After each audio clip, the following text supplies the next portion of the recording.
today's video, I'm going to teach you how to manage your Google Drive folder synchronization to gain more control over your storage space and bandwidth.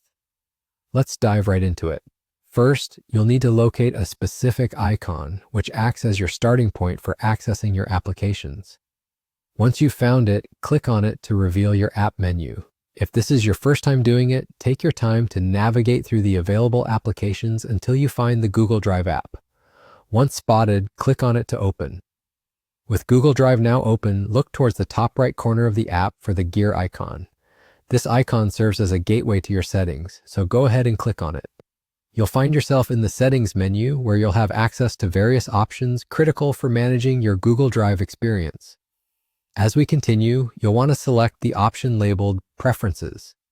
In this section, you can manage your sync settings and make any necessary adjustments moving forward.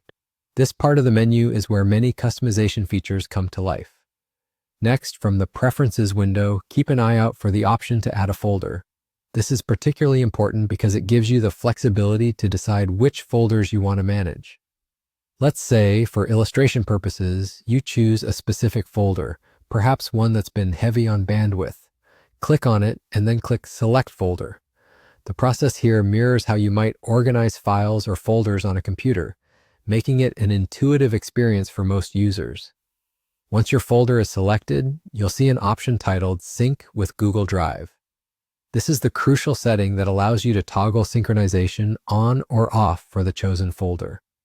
If freeing up space or conserving bandwidth is your goal, this is the step where you simply switch the setting off. It's that easy. And there you have it, a straightforward method to selectively manage your folder synchronization with Google Drive.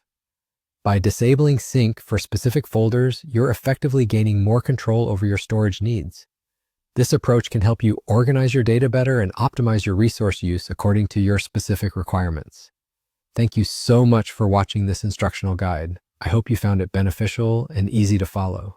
Don't forget to like and subscribe for more helpful tutorials in the future. See you next time.